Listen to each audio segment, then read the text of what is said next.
أعوذ بالله السميع العليم من الشيطان اللعين الرجيم بسم الله الرحمن الرحيم الحمد لله المعروف من غير رؤية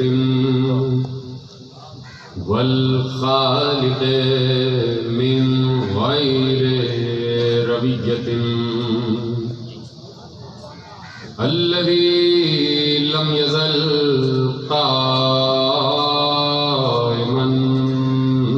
دائما إذ لا سماء ذات أبراج ولا ليل داج ولا بحر ساج ولا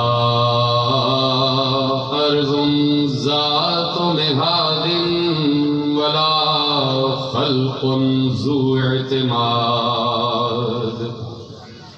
والصلاة والسلام والتحية والإكرام على نبي الرحمة وخازن المغفرة وقائد الخير والبركة ومنقذ العباد من الهلكة سيدنا ومولانا أبي القاسم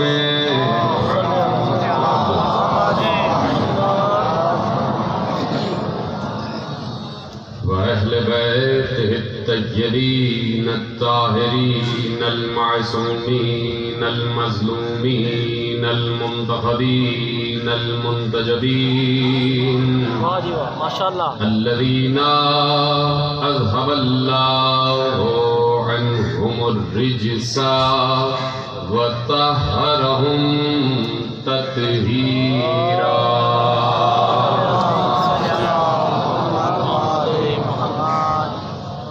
أما بعد فقد قال الله سبحانه وتعالى في محكم كتابه المجيد وفرقانه الحميد وقوله الحق بسم الله الرحمن الرحيم يا أيها الذين آمنوا اتقوا الله وكونوا مع الصادقين. صلوات پڑھیں محمد اللهم صل على محمد وآل محمد. پروردگار عالم نے عالم انسانیت سے عالم ارواح میں جس غم کا وعدہ لیا تھا اس غم کی فصل آ پہنچی ہے. یہ غم غم حسین یہ اصل میں غم رسول ہے. ہم یہ جملہ نہ کہتے اگر رسول نے حسین کو اپنے جیسا نہ کہا ہو.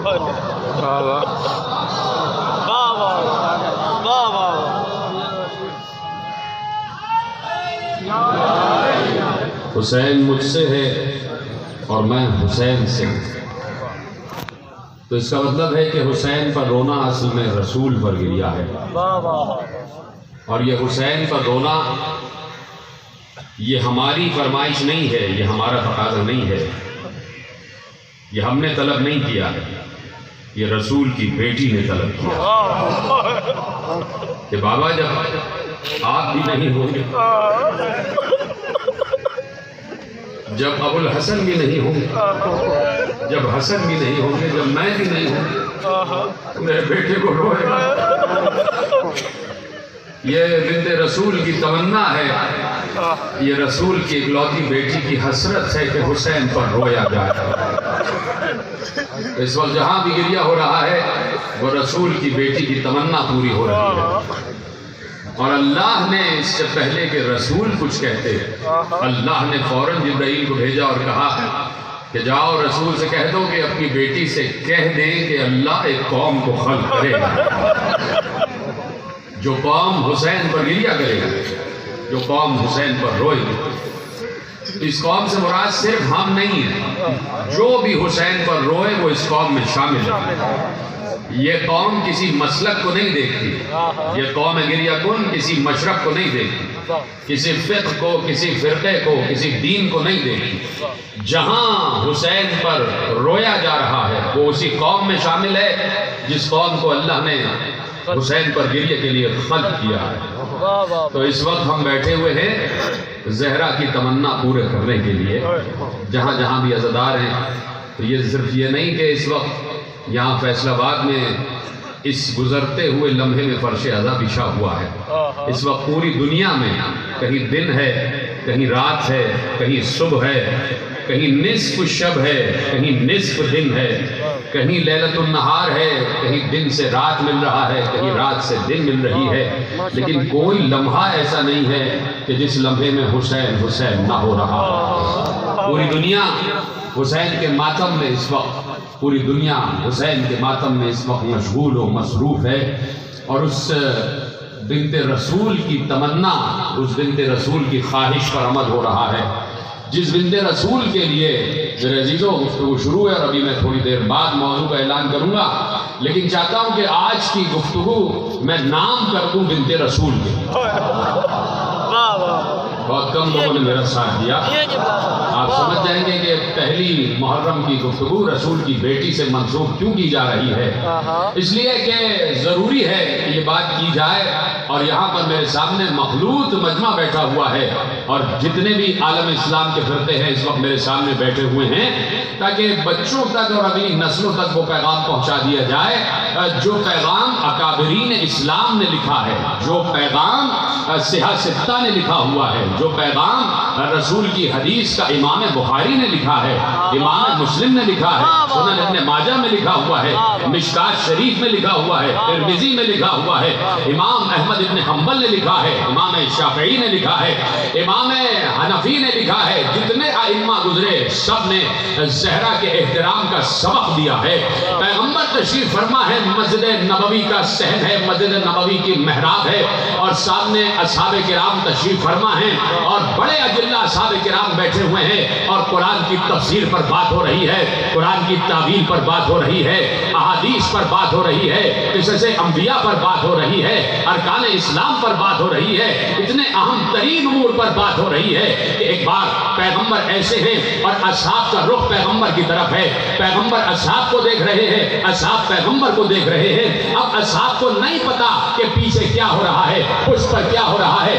اب جیسے ہی پیغمبر گفتگو کر رہے ہیں، گفتگو کرتے کرتے پیغمبر کھڑے ہو گئے۔ جب پیغمبر کھڑے ہوئے تو اصحاب کھڑے ہوئے۔ اب جب اصحاب نے مڑ کر دیکھا رسول کی بیٹی آ رہی ہے، اس کے احترام میں رسول کھڑے ہو گئے۔ سلامت رہے جہاں میرے ساتھ حضرات بیٹھے ہوئے ہیں۔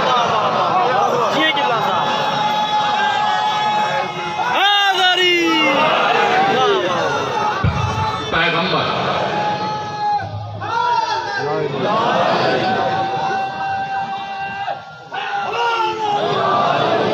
توجہ فرما رہے ہیں آپ؟ یہ سورہ طٰہٰ کی آیت ہے، یومئذ لا تنفع الشفاعۃ الا من اذن له الرحمن ورضی له قولا۔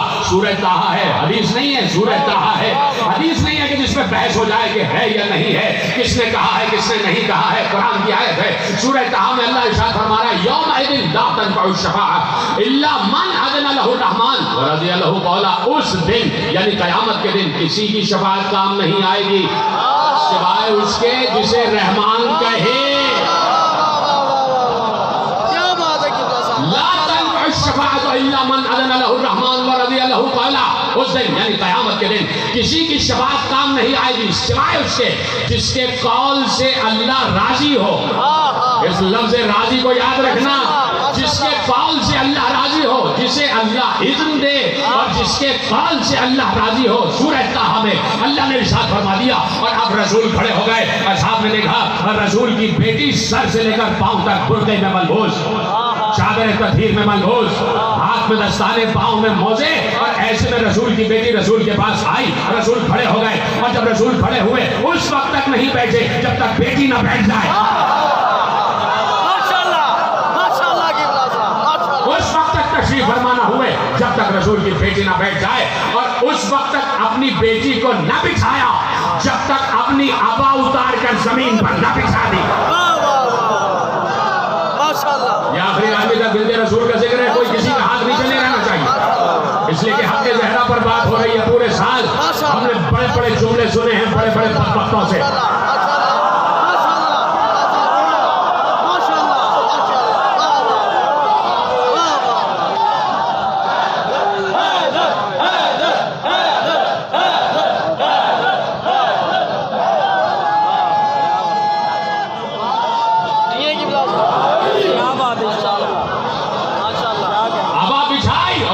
تم یہاں بیٹھو۔ بیٹی اور باپ میں گفتگو ہوئی، جب بیٹی کھڑی ہوئی باپ دوبارہ کھڑے ہو گئے، اصحاب کھڑے ہو گئے، اور اس وقت تک کھڑے رہے جب تک زہرا اپنے حجرے میں نہ چلی گئی۔ جب چلی گئی تو رسول بیٹھ گئے، اور جب رسول بیٹھ گئے اصحاب کرام، سلام ہوا اصحاب کرام پہ جنہوں نے یہ احادیث محفوظ کی۔ اصحاب کرام نے ہاتھ جوڑ کر پوچھا یا رسول اللہ، بیٹی کے احترام میں کھڑے ہو گئے، اس احترام کی وجہ کیا ہے؟ اس احترام کی وجہ کیا ہے؟ آیت یاد ہے کہ یومئذ لا تنفع الشفاعۃ الا من اذن له الرحمن ورضی له قولا، اس دن کسی کی شفاعت کام نہیں آئے گی مگر اس کی جس کے قول سے اللہ راضی ہو، جس سے اللہ راضی ہو۔ جیسے ہی پوچھا بیٹی کا احترام کیوں ہے، کہا کہ تم نے مجھ سے نہیں سنا کہ اے زہرا، جس سے تو راضی اس سے اللہ راضی۔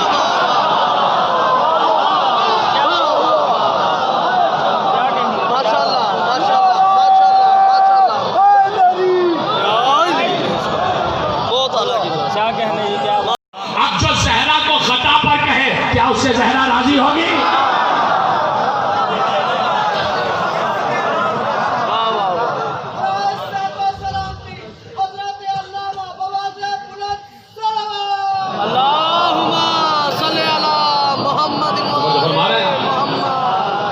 تو آج کے اکابرین علماء سے، چاہے کسی بھی فرقہ کسی بھی مسلک سے ہوں، اور ان سے گزارش یہ ہے کہ ایسے بک بک کرنے والوں کی زبان کو لگام دی جائے، اور ان علماء کو سامنے لایا جائے جو اہل بیت کا بھی احترام کرتے ہیں، صحابہ کا بھی احترام کرتے ہیں۔ توجہ فرمائیں آپ، ان اللہ یغضب لغضبها ویرضی لرضاها، جس سے زہرا راضی اس سے اللہ راضی، جس سے زہرا راضی اس سے اللہ راضی۔ کون کہہ رہا ہے؟ کون کہہ رہا ہے؟ وہ رسول جس سے اللہ راضی، وہ رسول کے جو اس وقت تک بات نہیں کرتا جب تک اللہ نہ کہے کہ بات کرو۔ اللہ کہتا ہے بولو تو وہ بولتا ہے، اور ایسا بولتا ہے جیسے قرآن بولتا ہے۔ آج تمہارے پاس جو قرآن ہے وہ رسول ہی کا تو دیا ہے۔ کوئی اگر اردو دان ہوتا تو میرے جملے کو محفوظ کرتا، یہ قرآن رسول کا دیا ہے۔ سلامت رہے، یہ فیصلہ آباد والوں کا خاصہ، یہ فیصلہ آباد والے ہیں۔ خدا آپ کے سروں پر چادر زہرا کا سایہ سلامت رکھے، خدا آپ سب کو ہر بلا سے ہر وبا سے محفوظ رکھے۔ آپ کو علم عباس کے سائے میں دے رہا، اور یہ بات یاد رکھنا جو یہاں سے اٹھے گا وہ شفا لے کے جائے گا، بیماری لے کے نہیں جائے گا۔ ممبر سے کہہ رہا ہوں، اور زہرا کی ضمانت سے کہہ رہا ہوں، عباس کی ضمانت سے کہہ رہا ہوں، اگر کسی بھی مرض میں مبتلا ہو کے آئے ہو، بیمار کربلا تمہیں شفا یاب کر کے بھیجے گا۔ توجہ فرمائیں، ان اللہ یغضب لغضبها ویرضی لرضاها، جس سے زہرا راضی اس سے رب راضی، جس پر زہرا غضبناک اس پر رب غضبناک، اس پر رب غضبناک۔ میں کیا کروں کہ امام بخاری کا نام تو لیا جاتا ہے، امام محمد ابن اسماعیل بخاری علیہ الرحمہ، صاحب صحیح البخاری، اتنا بڑا نام ہے عالم اسلام کا کہ بعد کتاب الباری صحیح البخاری۔ اگر اللہ کی کتاب کے بعد کوئی کتاب ہے تو عالم اسلام کی روح سے صحیح بخاری ہے۔ اتنا بڑا امام عالم اہل سنت کا امام محمد ابن اسماعیل بخاری، افسوس یہ ہے کہ امام اسماعیل بخاری تک کو نہ پڑھا گیا۔ عالم اسلام نے ابھی صحیح بخاری کا دورہ نہیں کیا، تبھی دورے پڑھ رہے ہیں۔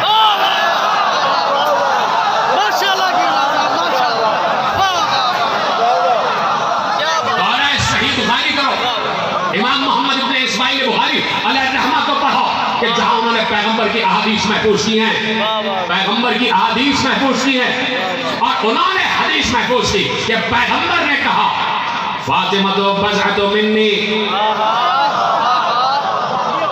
فاطمہ بھی تو پوری حدیث پڑھی نہیں، حدیث لے جائے امام اسماعیل بخاری نے حدیث لکھی ہے کہ رسول نے بڑی مسجد نبوی میں کہا، کسی غار میں بیٹھ کر نہیں کہا، کسی حجرے میں نہیں کہا، کہیں چھپ کر نہیں کہا، بڑی مسجد نبوی میں اجلہ اصحاب کرام کی موجودگی میں کہا فاطمہ میرا ٹکڑا ہے۔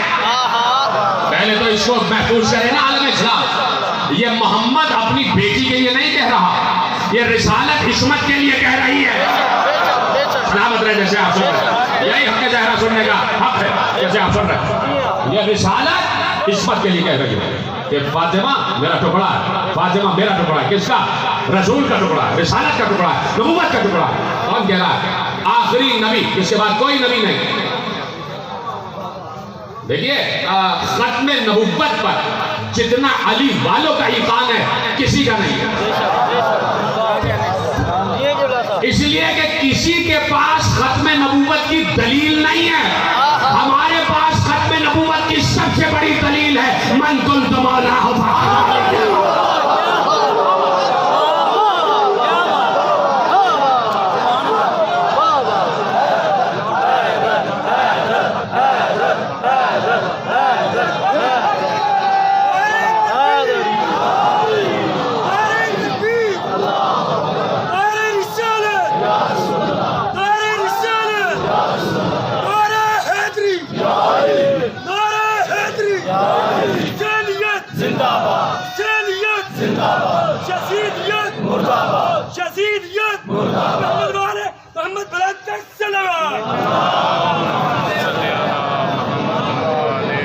جو ہے کون کہہ رہا ہے؟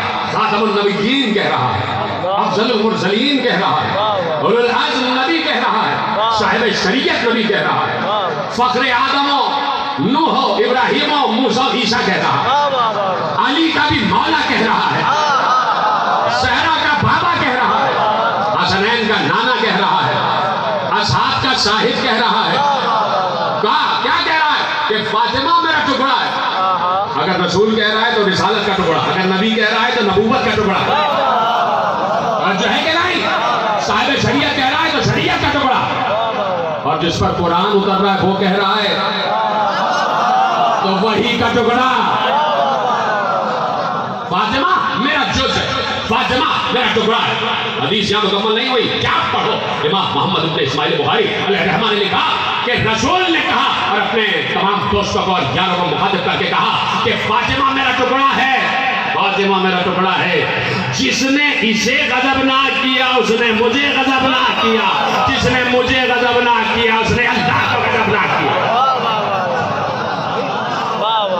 اب جاؤ تلاش کرو 1400 برس کی تاریخ میں آج تک کہ کس نے زہرا کو غضبناک کیا۔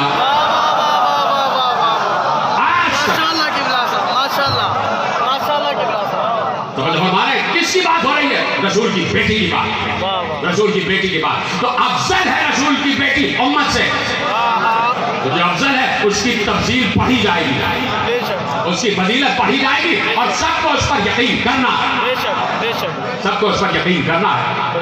یہ نہیں کیا جائے گا کہ جب آدم و محمد کا تذکرہ ہو تو کہا جائے گا کہ آدم افضل ہے محمد مفضول، نہیں، یہ نہیں ہوگا۔ محمد افضل رہیں گے، آدم کا رتبہ اپنی جگہ، آدم کا رتبہ اپنی جگہ، لیکن افضلیت افضلیت رہے گی۔ اسی طرح جب اصحاب و اہل بیت کا تقابل کیا جائے گا، سمجھ گئے ہو تو میرا سلام ہے تم پر۔ جو فرمایا نا اتنا آسان نہیں ہے اسلام کو سمجھنا، اتنا آسان نہیں ہے تاریخ رسول کو سمجھنا۔ اس کے لیے جگر کا خون چاہیے، اور خون بھی پاک، خون بھی طیب و طاہر چاہیے۔ تو اب جاؤ، قرآن کہتا ہے، سورہ احزاب میں کہا ان الذین یؤذون اللہ ورسولہ۔ آج میں نے جان بوجھ کے روکی ہے، پہلے اس ٹکڑے کا ترجمہ سن لو۔ سورہ احزاب میں اللہ نے ارشاد فرمایا ان الذین یؤذون اللہ ورسولہ، جو لوگ اللہ کو اذیت دیں اور رسول کو، جو اللہ کو اذیت دیں اور رسول کو اذیت دیتے. ان الذین یؤذون اللہ ورسولہ، جو لوگ اللہ کو اور اس کے رسول کو اذیت دیتے ہیں. اب اللہ بتا رہا ہے کہ اللہ ان کا کیا حشر کرتا ہے. سورہ احزاب قرآن ہے. ان الذین یؤذون اللہ ورسولہ، وہ لوگ جو اللہ کو اذیت دیتے ہیں اور رسول کو اذیت دیتے ہیں، ان کا حشر کیا ہوتا ہے. اتنی آسان عربی ہے کہ بچہ بھی سمجھ جائے گا. یا اللہ جو تجھے اور رسول کو اذیت دے اس کا حشر کیا ہے. لعنہم اللہ فی الدنیا والآخرہ، ان پر دنیا میں بھی لعنت، آخرت میں بھی لعنت. لعنہم اللہ فی الدنیا والآخرہ وأعد لهم عذابا مہینا، ان پر اللہ کی دنیا میں بھی لعنت، آخرت میں بھی لعنت. لفظ لعنت قرآن کا ہے. جو کر رہے ہیں ان سے نہ پوچھو، جنہوں نے چھوڑا ہے ان سے پوچھو.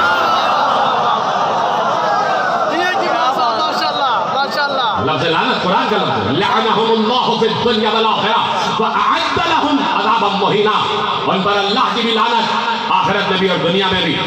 اور ان کے لیے ہم نے آخرت میں بڑا سخت عذاب رکا ہوا. وَأَعَدَّ لَهُمْ عَذَابًا مُهِينًا، ہم نے وعدہ کیا ہوا ہے ان پر بڑا سخت عذاب لائیں گے. ان پر جنہوں نے اللہ کو اذیت دی اور جنہوں نے رسول کو اذیت دی. یہ اذیت کیا چیز ہوتی ہے اور اذیت ہوتی کیسے ہے؟ ماشاءاللہ. آپ نے مجھے خدا نخواستہ کچھ کہہ دیا، میرے جذبات کو اذیت پہنچی، میرے دل کے جذبات کو اذیت پہنچی. آپ نے خدا نخواستہ کسی کو پتھر مار دیا، اس کے جسم کو اذیت پہنچی. جیے قبلہ صاحب جیے، ماشاءاللہ. ہے کہ نہیں؟ ماشاءاللہ. جذبات کو اذیت پہنچی اور جسم کو اذیت پہنچی. اذیت کا مطلب یہ ہے کہ تکلیف پہنچنا. واہ واہ. نہ اللہ جذبات رکھتا ہے،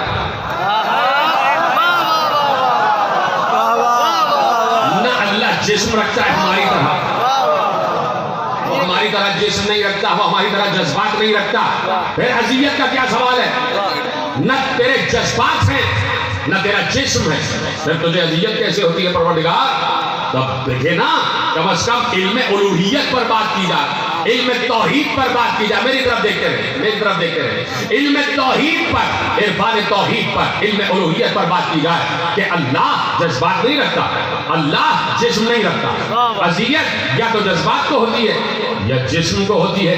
تو یا اللہ تجھے کیسی اذیت ہو گئی؟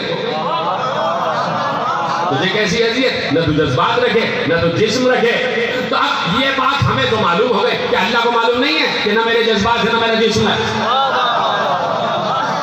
اللہ کو تو معلوم ہے نا، اس کو پتا ہے کہ 1400 برس بعد اتنے عقل مند لوگ آ جائیں گے جو یہ کہیں گے کہ پروردگار تجھے کیسے اذیت ہوتی ہے. تو اس دن کے لیے تاکہ کسی ذہن میں سوال نہ رہے، اس دن کے لیے پیغمبر نے، اللہ نے اپنے پیغمبر سے کہا ذرا یہ حدیث بھی دے دو کہ جس نے فاطمہ کو اذیت پہنچائی اس نے مجھے اذیت پہنچائی، جس نے مجھے اس نے اللہ کو.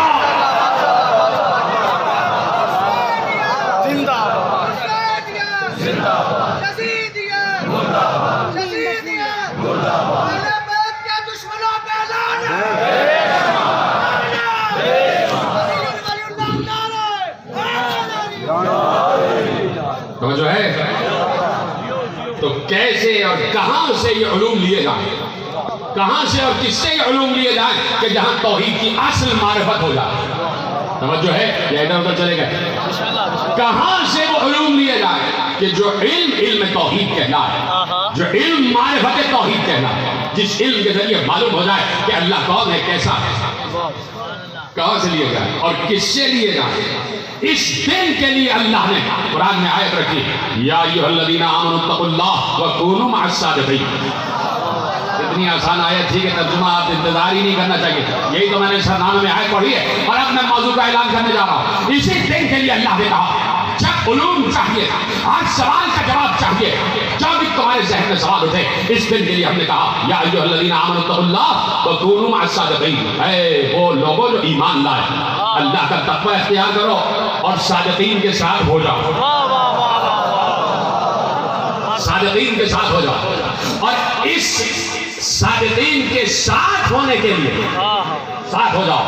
تو کب تک ہو جاؤ؟ ماشاءاللہ. کب تک ہو جاؤ؟ ماشاءاللہ. کس وقت تک ہو جاؤ؟ کیا اب سوال پیدا ہو رہا ہے، کیا صادقین کی ضرورت صرف نبی کے عہد تک تھی یا بعد میں بھی ہے؟ نوجوان دوست بیٹھے ہوئے ہیں جو میرے ساتھ فکر کرنے کے عادی ہیں، جو تفحص کے عادی ہیں، ان کے لیے جملہ عرض کرتا ہوں کہ کیا صادقین کی ضرورت صرف دور نبی تک تھی یا آج تک ہے؟ بتایا جائے، عالم اسلام سے سوال ہے، کب تک ہے صادقین کی ضرورت؟ جب تک دنیا میں ایک بھی جھوٹا موجود ہے تب تک ایک سچے کی ضرورت ہے، جب تک جھوٹ ہے اب تک سچ کی تب تک ضروری ہے کہ کوئی نہ کوئی صادق ہو۔ مثلا میں آپ کے سامنے ایک مثال رکھتا ہوں، آج سے 5 برس پہلے میں نے یہی مثال میں نے آپ کے حوالے کی تھی، تو آپ کے حوالے دوبارہ کرتا ہوں، اس لیے میرے موضوع میں آ رہی ہے کہ آپ اپنے بچے کو لے کے گئے کسی ڈاکٹر کے پاس، لے کے گئے اور ڈاکٹر نے کہا ان کی ہڈیاں کمزور ہیں، اس لیے کیلشیم کی ضرورت ہے، کیا کھلایا جائے کیا پلایا جائے؟ کہا بھائی ان کو روزانہ دودھ پلایا جائے، 1 گلاس دودھ، بہترین گائے کا دودھ ان کو 1 گلاس پلایا جائے۔ آپ آ گئے، آپ نے بچے سے کہا بیٹے اس وقت تک نہ سونا جب تک گلاس دودھ کا نہ پی لو، کہہ دیا، بچہ سو گیا۔ دوسرے دن پھر آپ نے کہا بیٹے روزانہ 1 گلاس دودھ کا پی کے سونا، بچہ پھر سو گیا۔ تیسرے دن پھر آپ نے کہا بیٹے 1 گلاس دودھ کا پی کے سونا، 3 دن بچے نے سونا۔ چوتھے دن کہا بابا روز تو آپ کہتے ہیں کہ 1 گلاس دودھ کا پی کے سو، کبھی گلاس دودھ کا دیتے نہیں۔ روز کہہ رہے ہیں دودھ پی کے سو، دودھ پی کے سو، لیکن کبھی دودھ کا جام دیتے نہیں۔ 1400 برس سے اللہ کہہ رہا ہے سچوں کے ساتھ ہو جاؤ، سچوں کے ساتھ ہو جاؤ، تو واجب ہے کہ ہر دور میں کوئی سچا رکھے، واجب ہے قدرت پر کہ ہر دور میں کوئی سچا رکھے، ہر دور میں کوئی سچا رکھے۔ اس دن کے لیے ہم نے اس برس کے عشرہ مجالس کا عنوان رکھا 12 صادقین۔ ماشاءاللہ قبلہ صاحب، پہنچ گیا موضوع؟ ماشاءاللہ ماشاءاللہ ماشاءاللہ۔ حجج اللہ اثنا عشر، 12 صادقین، 12 صادقین۔ یہ لفظ 12 میں نے اپنی طرف سے نہیں رکھا، پیغمبر کی حدیث ہے، لا یزال الاسلام عزیزا الى 12 خلیفہ کلہم من قریش۔ ہے میرے ساتھ آگئے سب کے ساتھ؟ ہے نا؟ گفتگو شروع کی جائے، بس 20 یا 25 منٹ کی گفتگو رہ گئی، روز میں آپ کے 55 یا 59 منٹ لیا کروں گا، اس لیے کہ اپنے مقررہ وقت میں گفتگو کو تمام کرنا ہے، اور حکومت نے جو ہمیں وقت دیا اس کا ہمیں پاس بھی کرنا ہے۔ توجہ ہے آپ کی؟ کہا کہ پیغمبر نے کہا کہ لا یزال الاسلام الى 12 خلیفہ کلہم من قریش، اسلام اس وقت تک ختم نہیں ہوگا جب تک 12 میرے خلیفہ نہ آ جائیں۔ سب کے سب قریش سے ہوں گے، کلہم من قریش، سب کے سب قریش سے ہوں گے۔ یہ حدیث میں نے اصول کافی سے نہیں پڑھی، یہ حدیث میں نے من لا یحذر الفقیہ سے نہیں پڑھی، یہ حدیث میں نے تہذیب سے نہیں پڑھی، یہ حدیث میں نے استفسار سے نہیں پڑھی، نہ میں نے شیخ صدوق کے حوالے سے پڑھی، سب جگہ موجود ہے لیکن اس وقت کی بات کر رہا ہوں۔ یہ حدیث میں نے شیخ صدوق علیہ رحمہ کے حوالے سے نہیں پڑھی، شیخ مفید علیہ رحمہ کے حوالے سے نہیں پڑھی، شیخ محمد ابن یعقوب کلینی علیہ رحمہ کے حوالے سے نہیں پڑھی، شیخ توسی کے حوالے سے نہیں پڑھی، علامہ ہلی کے حوالے سے نہیں پڑھی، یہ حدیث میں نے پڑھی ہے امام اسماعیل بخاری کے حوالے سے۔ اب تو ہاتھ اٹھا دو۔ ماشاءاللہ ماشاءاللہ قبلہ صاحب، ماشاءاللہ جی آپ۔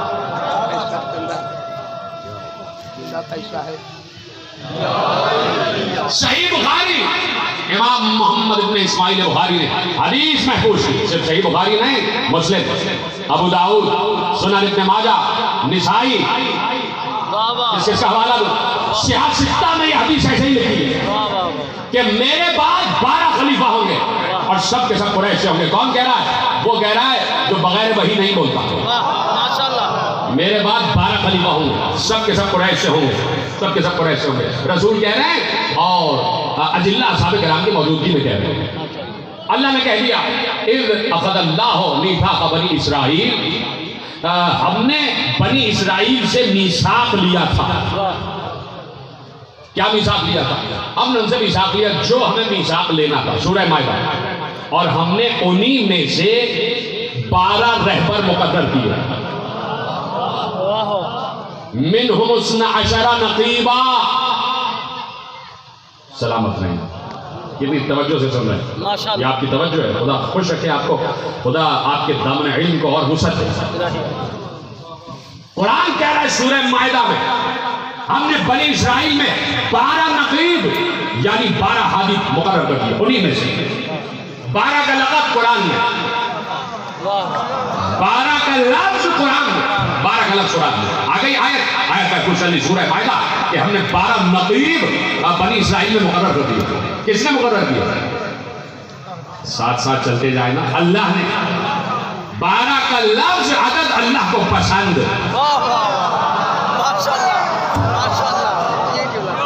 وَالسَّمَاءِ ذَاتِ الْبُرُوجِ، قرآن کی آیت ہے مجھے اس آسمان کی قسم جس میں بروج ہے.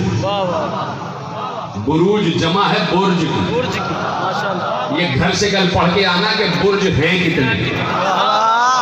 سمجھ گیا کہ میرا سلام.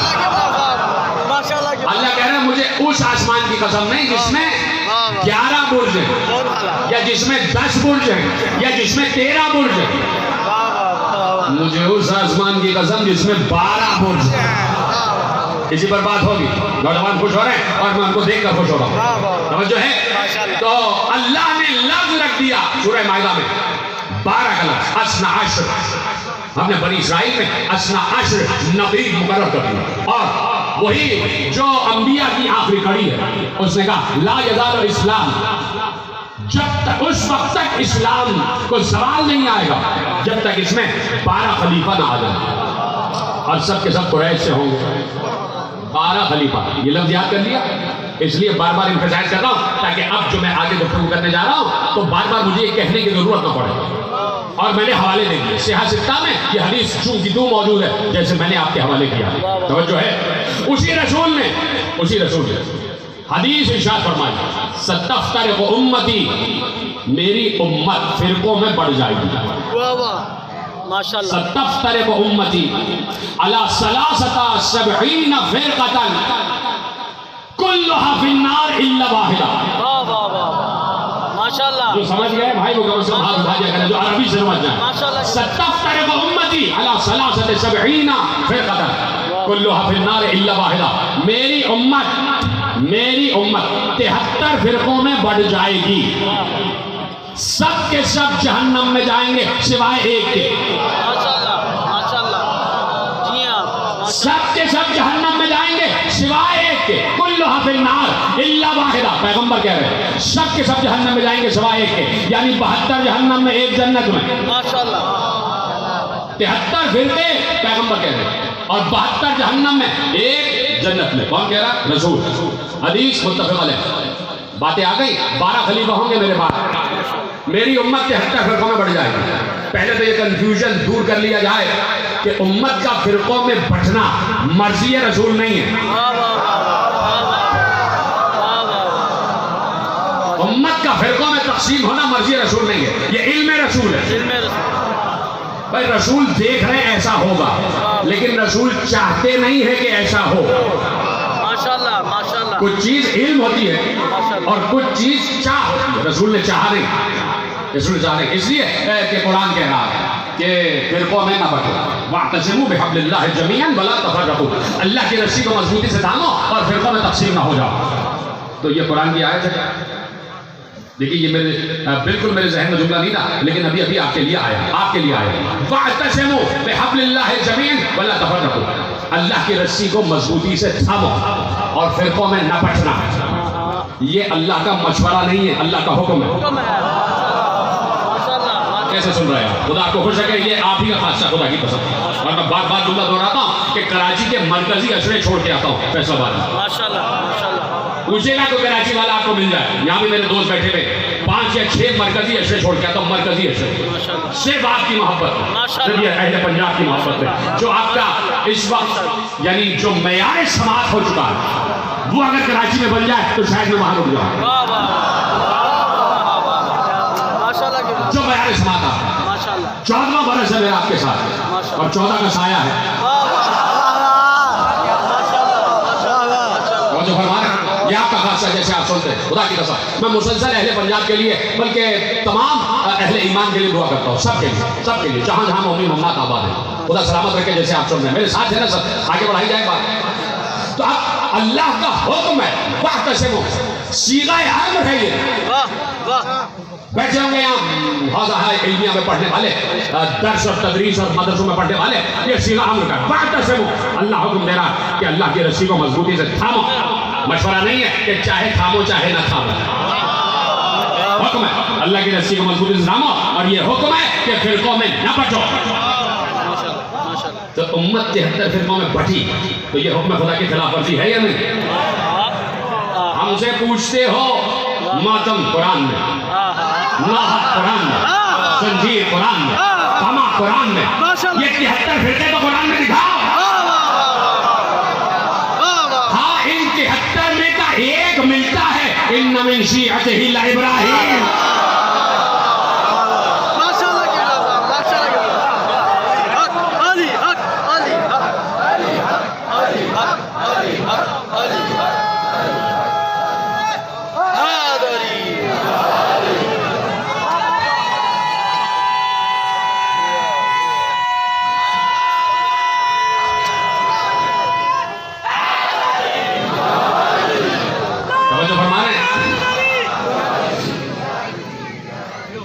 تو قرآن کا حکم ہے لا تفرقوا, فرقوں میں تقسیم نہ ہو. تو پیغمبر ایسا کچھ چاہتے ہی نہیں جو قرآن نہ چاہے. قرآن نے نہیں چاہا کہ فرقوں میں بٹو تو پیغمبر بھی نہیں چاہتے کہ فرقوں میں بٹو. نہیں چاہتے پیغمبر. لیکن پیغمبر نے افسوس کے ساتھ کہا کہ میری امت 73 فرقوں میں تقسیم ہو جائے گی, جس میں سے سب کے سب جہنم میں سوائے ایک کے, یعنی 72 جہنم میں ایک جنت میں. ہر فرقہ یہ سمجھ رہا ہے وہ ایک ہم ہے. ہر فرقہ یہ سمجھ رہا ہے وہ ایک ہم ہے, وہ ایک ہم ہے. اس لیے ہر فرقہ سوائے ہمارے, ہر فرقہ دوسرے کو کہتا ہے یہ کافر. ہم کسی کو کافر نہیں کہتے. اس لیے کہ جو لا الہ الا اللہ محمد رسول اللہ کہہ لے اس پر سلام واجب اور اس کا جواب لینا واجب. اس پر سلام تھی. جو لا الہ الا اللہ کہتے وہ مسلم, وہ اسلام والا. سمجھو ہے کہ نہیں؟ تو اب پیغمبر نے اپنے علم کی روشنی میں کہا کہ یہ امت بڑھ جائے گی. یعنی میری امتی ستفترق امتی, میری امت تفریق کا شکار ہو جائے گی, فرقوں میں بڑھ جائے گی. اور اللہ اس بڑھ جانے والوں کا حاشر بھی بتا رہا کہ صرف ایک کی قسمت میں جنت ہے. ماشاءاللہ رسول نے کہا, متفق علیہ حدیث ہے, صرف ایک کی قسمت میں جنت ہے. اور بڑے بڑے علماء اہل سنت نے اس حدیث کو محفوظ کیا. جا کے پڑھ لیجیے گا شہرستانی کی کتاب الملل والنحل, وہاں سے آپ کے حوالے کرنا. نہیں تو اس کے علاوہ بھی سینکڑوں حوالے, اس لیے کہ اس کتاب کا ترجمہ ہو کے آ چکا ہے اور آپ اس کو خریدیے گا. الملل والنحل شہرستانی کی کتاب, وہاں سے حدیث پڑھا اور انہوں نے کئی کتابوں کے حوالے اس حدیث کے ذیل میں دیے. ٹھیک ہے ساتھ میں. تو پیغمبر نے کہہ دیا میری امت 73 فرقوں میں بڑھ جائے گی. تو اب رسول نے کہہ دیا 73 فرقے.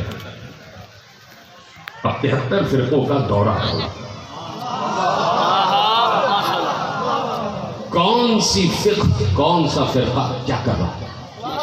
ماشاءاللہ 73 میں کوئی ایک تلاش کرو جو ان 72 سے ہٹ کے کچھ کر رہا ہے.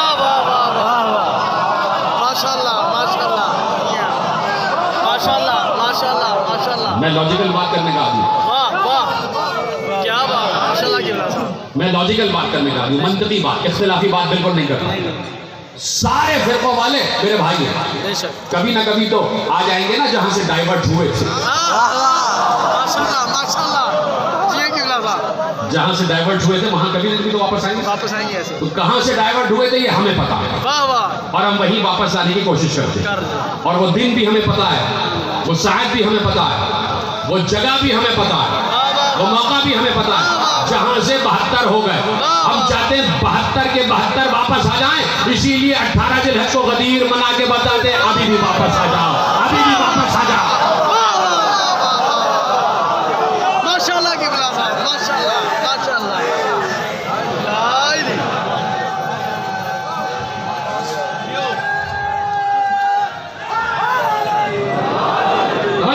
میں نے کہا نا کہ سب میرے بھائی ہیں, سب میرے قابل احترام ہیں.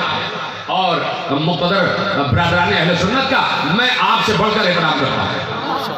آپ سے بڑھ کر احترام کرتا ہے. توجہ ہے کیوں کرتا ہوں یہ آپ جانتے ہیں. تو اب دیکھا جائے کہ کیا ہو رہا ہے اور کہاں کچھ ایسا ہے کہ جو الگ ہو رہا ہے. نمازیں سب جگہ پڑھی جا رہی, روزے سب جگہ رکھے جا رہے, حج سب کر رہے, زکات سب لے بھی رہے دے بھی رہے, جہاد سب کر رہے, اور ریشے طویل سب جگہ, اونچے نیچے کپڑے سب جگہ, سب کی شبیہ مسلمانوں والی, کلمہ سب پڑھ, لا الہ الا اللہ محمد رسول اللہ سب کہہ رہے. دوہرا دوں, کلمہ سب پڑھ رہے, رسالت پر سب کا ایمان, قیامت پر سب کا ایمان, نبوتوں پر سب کا ایمان, نماز سب پڑھ رہے, روزہ سب رکھ رہے, حج سب کر رہے ہیں, زکات سب دے رہے ہیں, جہاد سب کر رہے ہیں. فرق کیا ہے؟ فرق یہ دیکھو کہ کہاں کچھ ہو رہا ہے کہاں کچھ نہیں ہو رہا. ایک ہی جگہ ہے جہاں غدیر ہے, جہاں ولایت ہے, جہاں امامت ہے. نہیں آپ سمجھے, اب قریب ہو جاؤں. اور پیغمبر نے حدیث دی کہ میرے بعد 12 خلیفہ ہوں گے, 12 سب کے سب قریش میں ہوں گے, 12 خلیفہ سب کے سب قریش میں. مسکرا رہا ہوں میں کہ کیسے آپ میرا جملہ محفوظ کریں گے. پیغمبر نے 12 کی تعداد بتائی, قرآن نے 12 کی تعداد بتائی. خلفائے راشدین 4, خلفائے بنو عباس 28, خلفائے بنو امیہ اور 30, آغا خانیوں کے حاضر امام 52, بوہریوں کے امام 50, آپ کے 12.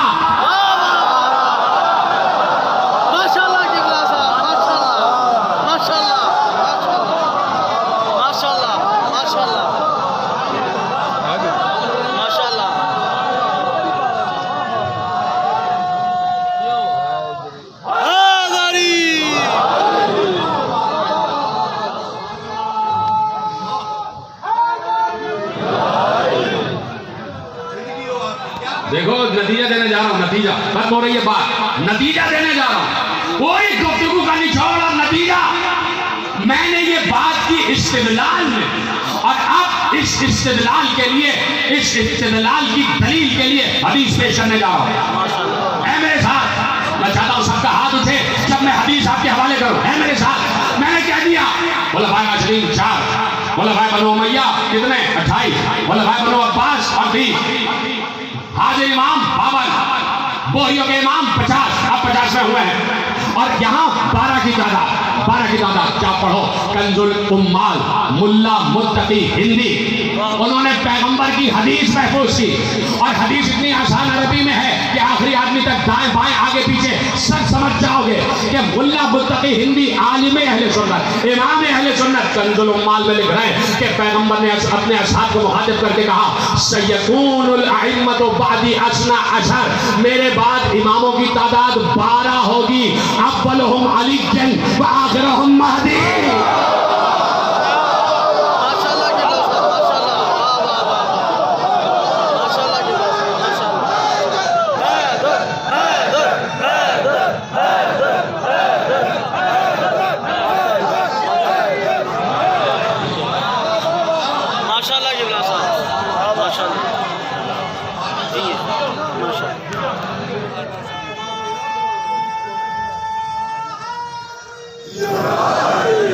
توجہ ہے, ملا متقی ہندی نے کنز الامال میں لکھا, اور انہوں نے بھی کئی کتابوں کے حوالے سے لکھا, اور راویان صدق کے حوالے سے, مسند راویوں کے حوالے سے لکھا کہ پیغمبر نے کہا کہ میرے بعد 12 ائمہ ہوں گے, 12 امام ہوں گے, نہ 11 نہ 13, خبردار, نہ کم کرنا نہ زیادہ, 13ویں کی بھی گنجائش نہیں ہے, نہ 11 کی, نہ میرے بعد. اور ملا متقی ہندی نے لکھ دیا کہ پیغمبر نے کہا اولہم علی و آخرہم مہدی, ان میں کا پہلا علی ہوگا اور آخر کا مہدی. اگر یہ حوالہ بھی پسند نہیں ہے تو ایک اور لے لیں. بسم اللہ, بسم اللہ, بسم اللہ. اس لیے کہ ابھی مجھے یاد آیا یہ فیصلہ آباد کا حوالہ ہے جو دینے جا رہا ہوں، ماشاءاللہ ماشاءاللہ بڑا قریب کا حوالہ ہے۔ علامہ سائن چشتی نے واہ واہ ایک کتاب کا ترجمہ کیا، ہدیۃ المہدی۔ واہ واہ وہ کتاب مولانا وحید الزمان کی کتاب، مولانا وحید الزمان وہابی مسلک سے تعلق رکھتے ہیں، انہوں نے صحیح ستہ کا ترجمہ کیا ہے۔ واہ واہ مولانا وحید الزمان صحیح ستہ کا ترجمہ اگر آج بھی تمہیں مارکیٹ میں ملے گا تو مولانا وحید الزمان کا ترجمہ ہے۔ مسلم، بخاری، ابن ماجہ، ترمذی، مشکات، واہ سب کا ترجمہ مولانا وحید الزمان نے کیا۔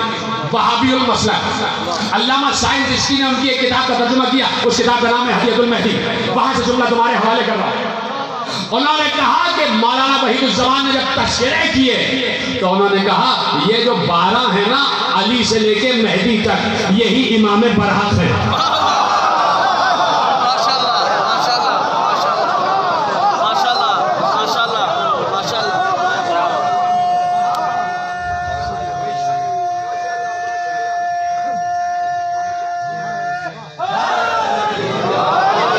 آپ جملے سنو، بیٹھ جاؤ میرے بھائی، آپ جملے سنو ان کے جو میں نے جملے آپ کے حوالے کیے، صرف ایک جملہ۔ مولانا وحید الزمان نے لکھا کہ یہی 12 امام امیر ہیں، یہی 12 امام امیر ہیں، انہی پر رسول کی خلافت اور دین مدین کی ریاست منتہی ہوتی ہے، واہ واہ واہ اور یہی آفتاب ہدایت کے سورج ہیں۔ بے شک بے شک بے شک مولانا وحید الزمان نے لکھی۔ ماشاءاللہ کلیدی جملے آپ کے حوالے ہو گیا، نتیجہ آپ کے حوالے ہو گیا۔ اس لیے قرآن نے کہا کونوا مع الصادقین، صادقان نہیں، 2 صادقوں نہیں، صادقین۔ اس کا مطلب ہے کہ جمع میں آئیں گے، جمع میں آئیں گے۔ اس جمع کی تعداد رسول نے بتا دی، رسول نے بتا دی۔ اور اللہ کہہ رہا ہے ہر دور میں کوئی نہ کوئی رکھیں گے، ہر دور میں کوئی نہ کوئی صادق رکھیں گے، تاکہ جھوٹوں کو پتہ چل جائے کہ سچ کس طرف ہے۔ اشارے سمجھ لیا کریں۔ بسم اللہ بسم اللہ ہر دور میں سچا ہم رکھیں گے تاکہ جھوٹوں کو معلوم ہو جائے کہ سچ کس طرف ہے، اور اس کے بعد پہچان آسان ہو جائے کہ سچ کی طرف جانا یا جھوٹ کی طرف۔ جہاں سچا ہوگا وہیں سچ ہوگا۔ واہ واہ 1400 برس کی تاریخ پڑھ رہا ہوں بھائی، بسم اللہ چاہے وہ مباہلے کا دربار ہو چاہے کوئی اور دربار ہو، واہ واہ تو جہاں سچا ہوگا وہیں سچ ہوگا، اور سچ کے مقابل جو آ جائے۔ بیٹھ جاؤ، ڈسٹرب کر رہے پوری طرح، کون ہے یہ آدمی؟ یہ کلیدی جملہ ہے، اور یہ ایکویشن بنا لو کہ جدھر سچا ہوگا وہیں سچ ہوگا، جدھر سچا ہوگا، اور سچ کے مقابلے میں جو ہے وہ جھوٹ ہوگا، وہ جھوٹ ہوگا۔ تو حسین صرف حسین نہیں جا رہے تھے 28 رجب کو، یہ سچ کا قافلہ جا رہا تھا، یہ سچ کا قافلہ جا رہا تھا، یہ وہ سچا جا رہا تھا جو مباہلے کا سچا ہے، جسے رسول مباہلے میں سچ کے قافلے میں لے کر گئے۔ توجہ ہے میری طرف؟ ایام ازا کا آغاز ہو گیا، حسین پر گریا، حسین پر گریا۔ ابھی آپ نے ذاکر اول سے نوحے کے چند شعر سنے۔ محرم کا آغاز ہی آنسوؤں سے ہونا چاہیے، آنسو۔ جیسے ہی میں چاند کی اطلاع سنتا ہوں، یک لخت میرے دل سے ہائے حسین کی صدا اٹھتی ہے کہ ہم تو بیٹھے ہیں، صبح کا انتظار کر رہے ہیں کہ مجلس ہوگی تو حسین کا ذکر کریں گے، لیکن حسین اس وقت سفر میں ہے۔ 2 محرم کو حسین کربلا پہنچیں گے، ابھی حسین کربلا سے چند منزلوں کے فاصلے پر۔ تمہیں کل سے اللہ نے بادلوں کے سائے میں رکھا ہوا ہے، لیکن سورج کربلا میں گرمی برسا رہا، آگ برسا رہا، شدت کی حدت، اور ایسے میں صرف حسین تنہا نہیں ہے، ایک 4 برس کی بچی بھی حسین کے ساتھ ہے، صرف 4 برس کی بچی نہیں، ایک 6 برس کا شیرخوار بھی ساتھ ہے، پھول جیسا علی اصغر بھی ساتھ ہے، اور سب سے بڑھ کر یہ ہے کہ حسین شبیہ رسول کو بھی ساتھ لے کر ہے، 18 برس کا علی اکبر۔ ختم ہو گئی گفتگو، میں کیسے عرض کروں؟ میں کل یہی سوچ رہا تھا کہ نہ جانے میں سفر کر کے یہاں آتا ہوں تو چھوٹے بچے میرے بھی گھر پر ہے، تو ایک چھوٹی بچی میرے گھر میں ہے، میری بیٹی، تو ابھی 11 مہینے کی خدا اس کو حیات دے اور سے علم عطا فرمائے. تو مجھے کل تھوڑی دیر کے لیے بچی یاد آئی. سمجھ گئے ہو؟ میں بے اختیار میرا دل میں ایسی ضرب لگی کہ حسین بھی تو ایک بیٹی کو چھوڑ کر آئے. میں کیا اور میری بیٹی کیا؟ صدقہ ہے حسین ابن علی کی بیٹی کے قدموں. حسین ایک بیٹی کو چھوڑ کر آئے کربلا مدینے میں, اور کس عالم میں چھوڑ کر آئے؟ وہ بیٹی جو ماں سے مشابہ, جو اماں زہرا سے مشابہ. بیٹی تمہاری شکل میری ماں زہرا سے مشابہ.